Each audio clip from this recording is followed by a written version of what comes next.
ዛሬ ኒቆዲሞስ ነው እንደምታውቁት የትምህርት ቀን ነው ዛሬ ማለት ነው። የተማሪና የመምህር ቀን ነው ዛሬ። ኒቆዲሞስ የትምህርት ቀን ስለሆነ ትምህርቱ ዛሬ ደግሞ እናድርበታለን ማለት አይደለም። እንዲያው ቀኑን ብቻ ነው የምንማማርበት። ኃይለ ቃል የሚሆነን ከስጋ የተወለደ ስጋ ነው፣ ከመንፈስ የተወለደ መንፈስ ነው በሚል ርዕስ ነው የምንማማረው። አንድ ጊዜ ቃሉን እንበል። ከስጋ የተወለደ ስጋ ነው፣ ከመንፈስ የተወለደ መንፈስ ነው። ድገሙ። ከስጋ የተወለደ ስጋ ነው፣ ከመንፈስ የተወለደ ምንድን ነው? ድገሙት። ከስጋ የተወለደ ከመንፈስ የተወለደ የዮሐንስ ወንጌል ምዕራፍ 3 ቁጥር 6 ላይ የምናገኘው ኃይለ ቃል ነው። እንግዲህ ይህንን የተናገረው ጌታችን መድኃኒታችን ኢየሱስ ክርስቶስ ነው። እጅግ እድለኞች ነን። እግዚአብሔር የሚረዳ ልቡና ቢሰጠን አሁን መድረኩም የሱ ነው፣ የሚያስተምርም ራሱ ነው። እኔም እናንተም ሁላችንም በዘመኑ ከእግሩ ስር የሚማሩትን ሐዋርያትን ሆነን ነው የምንማር። የሚያስተምረን ራሱ ነው። ያኑ ቃል ደግሞ ዛሬም ይነግረናል። የዘመን መራራቅ ነው እንጂ እሱ ለደቀ መዛሙርቱ ባለው ፍቅርና እሱ ለኛ ባለው ፍቅር መካከል ምንም ልዩነት የለም። ሁላችንም ይወደናል እስከ ዓለም ፍጻሜ ድረስ ማለት ነው። ይኸው የሚታወቅ ዘንድ ለነሱ ከሰጠው ልጅነት ከኛ የከፈለብን የለም። ለኛ ከሰጠን ልጅነትም ለነሱ ያስበለጠላቸው የለም። ለነሱ የሚበልጥ ገነት መንግስተ ሰማያት የላቸውም። ለኛም የሚያንስ ገነት መንግስተ ሰማያት የለንም። አንድ ትምህርት አስተምሮናል። አንድ ልደት ጥምቀትን ሰጥቶናል። አንድ ሕይወት ስጋ ወደሙን ሰጥቶናል። አንድ ሊቀ ካህናት እሱ አለን። አንድ ንጉሥ እሱ አለን። አንዲት ቤተ ክርስቲያን አለችን። አንድ ርስት ወርሰን እንኖራለን ማለት ነው። ፈቃዱ ቢሆን ፍጻሜያችን ቢያሳምረው አንድ ርስት አለን ማለት ነው። የሁሉ የእሱ ቸርነት ነው። ዘመን ያለያያቸውን ፍቅር አንድ ያደርጋቸዋል። ሞት የለያቸውን ሕይወት የሆነ ክርስቶስ አንድ ያደርጋቸዋል። ስራ ሰርቶ ባለፈ በአባታችን በአብርሃምና ስራ ባንሰራም ስራ የመስራት ተስፋን ይዘን የምንኖር እኛ አባታችን አብርሃም በሞተ ስጋ ቢለየንም አንድ በሚያደርገን በሕይወታችን በኢየሱስ ክርስቶስ አንድ የሚያደርገን ርስት አለ። የአብርሃምን ርስት እንወርሳለን፣ የቅዱሳንን ሁሉ እና ያንን ወንጌል ነው የምንሰማው። ለሐዋርያት የነገራቸውን እንደ ወንጌልን አንዳንድ ጊዜ ደብቀው ጌታ ለሐዋርያት ሌላ ወንጌል ነግሮ ለእኛ ደግሞ ሌላ ቢነግረን ኑሮ የሐዋርያትን ለማወቅ በጣም ብዙ ሀገር የምንጓዝ ነበር የሚመስለኝ። ምን ብሏቸው ነው ለነሱ ሸሽጎ ብለን? ግብፅ ቢሆን ኑሮ ግብፅ ሄደን፣ ኢየሩሳሌም ቢሆን ኖሮ ኢየሩሳሌም ሄደን እንደምንሰማው እርግጠኛ ነኝ። ሰው በተፈጥሮው የተከለከለውን ነገር ለማግኘት ልቡ ጉጉ ስለሆነ ነው። የተከለከለውን ነገር ለማግኘት የሰው ልጅ ትጉህ ነው። ወርቅ በሳጥን አድርገን ብንፈቅድለት እና ከፍተን ጠጠር በሌላ ሳጥን አድርገን እንዳንትነካው ብለን ብንቆልፈው ሰርቆ የሚሄድ ሰው ጠጠሩ ነው። ስለከለከልነው ብቻ ነው። ውስጡ ያለውን በመመርመር ግን አይደለም። የተፈቀደና በቀላሉ የተገኘ ነገር ሁሉ በሰው ልጅ አእምሮ ቀላል ነው። በቀላል የተገኘ ሳይለፉበት የተገኘ ከቅርብ ያለ ነገር ሁሉ ለሰው ልጆች ቀላል ነው እና ከዚህ የተነሳ የእግዚአ አሁን ለኒቆዲሞስ ያስተማረውን ቃል እኛ ኒቆዲሞስን ሁለን አሁን እንማራለን ማለት ነው። ለቅዱስ ኒቆዲሞስ እንደገለጠ ለእኛም ልቡናችንን ያብራልን።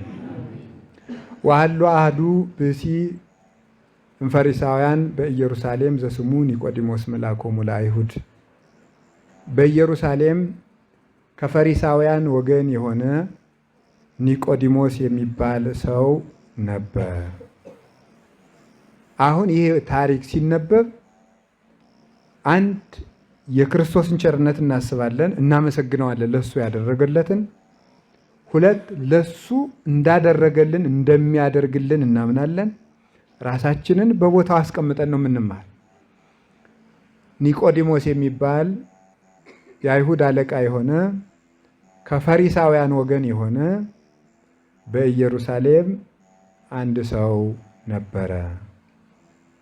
ወውእቱ ዘመጻ ቀዲሙ ሌሊተ ሀበ እግዚ ኢየሱስ። ይኸውም ወደ ጌታችን ወደ መድኃኒታችን ወደ ኢየሱስ ክርስቶስ አስቀድሞ በሌሊት የመጣ ሰው ነበር ይላል። በሌሊት ነው የመጣው። ይህ ሰው እንግዲህ ኒቆዲሞስ የአይሁድ አለቃ ነው። የአይሁድ አለቃ ነው። ወደ ጌታችን ወደ መድኃኒታችን ኢየሱስ ክርስቶስ የመጣው በሌሊት ነው። ወገኑ ከፈሪሳውያን ወገን ነው።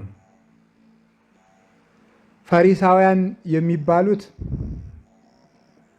የተማሩት ናቸው። ከአይሁድ ወገን ሆነው ብሉይ ኪዳንን ያጠኑ ሰዎች ፈሪሳውያን ይባላሉ። በአባታቸው በፋሬስ በኩል ፈሪሳውያን ተብለው ይጠራሉ። ከሌሎችም ነገዶች ቢወለዱ የአይሁድ ወገን ሆነው ብሉይ ኪዳንን የሚያውቁ ከሆኑ ፈሪሳውያን ይባላሉ ማለት ነው። የሚታወቁት አንድ ሰው ፈሪሳዊ የሚያስብለው በምንድን ነው ስትባሉ፣ ፈሪሳዊ የሚባለው አንድ ሰው በዘመኑ ማለት ነው። ዛሬ ለሰው ፈሪሳዊ የሚል ስም ለማውጣት አይደለም የማስተምራቸው። ይህንን ተምሮ እገሌ ፈሪሳዊ ነው እንድንል አይደለም። ካለብን ራሳችንን እንድናርም ነው። ከሌለብንም ጉዳዩ የፈሪሳውያንን ታሪክ ነው የተረክነው። ከሌለብን ወደፊት እንዳይኖርብን ነው።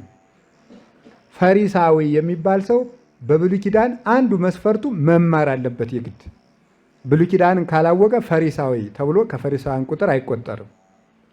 አንድ ሁለተኛ ደግሞ ለሕግ የሚጠነቀቅ ሰው መሆን አለበት። ለሕግ የሚጠነቀቅ ሰው መሆን አለበት። በአብርሃም ሃይማኖት መኖር አለበት። በኦሪት ሕግ መኖር አለበት። ከአብርሃም ዘር መሆን አለበት። እነዚህ ፈሪሳውያን ይባላሉ። ፈሪሳውያን ይባላሉ። አሁን ይሄ ትክክለኛው ፈሪሳዊነት የሚባለው ነው። ጥሩ ፈሪሳዊነት ይሄ የተፈቀደ ነው። እና አብርሃም ናቸው። እና አብርሃም ሁሉ ነው ፈሪሳውያን የሚባሉ በዚህ መንገድ ታውቃላችሁ። ጌታችን መድኃኒታችን ኢየሱስ ክርስቶስ የማቴዎስ ወንጌል ምዕራፍ 5 ላይ አማን አማን እብለክሙ እመ ይፈድፈደ ጽድቅክሙ እምጽድቀ ፈሪሳውያን ይትበው ውስተ መንግሥተ እግዚአብሔር፣ እውነት እላችኋለሁ ጽድቃችሁ ከፈሪሳውያን ጽድቅ ካልበለጠ ወደ መንግሥተ እግዚአብሔር አትገቡም ሲል የፈሪሳውያን ጽድቅ የሚባለው ሁለት ወገን ነው። የኋላውን ኋላ መጣዋለሁ። የፈሪሳውያን ጽድቅ እኮ ያለው ግን የአብርሃምን ጽድቅ ነው ይላል ሊቁ። አይገርማችሁም? ከአብርሃም የሚበልጥ ስራ ካልሰራችሁ መንግሥተ ሰማያት አትገቡም እያለን ነው ይላል ቅዱስ ዮሐንስ አፈወርቅ ማቴዎስ ወንጌልን ሲተረጉም። ያ የጣ ላይ ደረስ ነው። ፈሪሳዊ ያለው አብርሃምን ነው። ከአብርሃም የሚበልጥ ስራ ካልሰራችሁ መንግሥተ ሰማያት አትገቡም እያለ ነው ይላል። አይጣ ላይ ደረስ ነው። ግን የምን ማለት ይመስላችኋል? ከአብርሃም የበለጠ ሃይማኖት ስራ ከሌላችሁ ማለት። ምናልባት ቅዱስ ጳውሎስ አብርሃም አመነ ይህም ጽድቅ ሆኖ ተቆጠረለት፣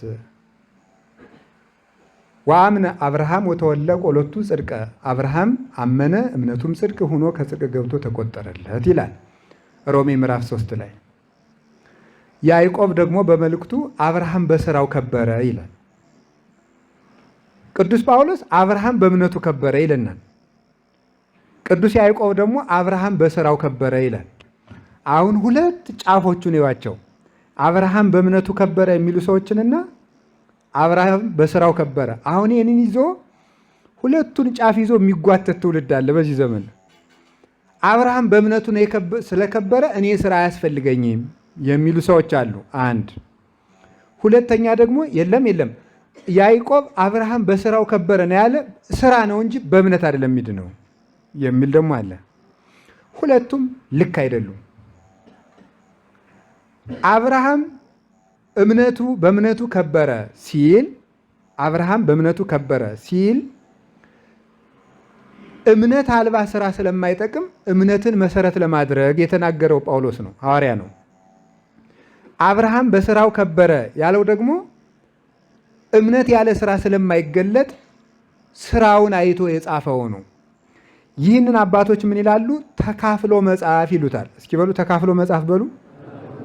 ለምሳሌ አንድ ሀሳብ ላምጣላችሁ።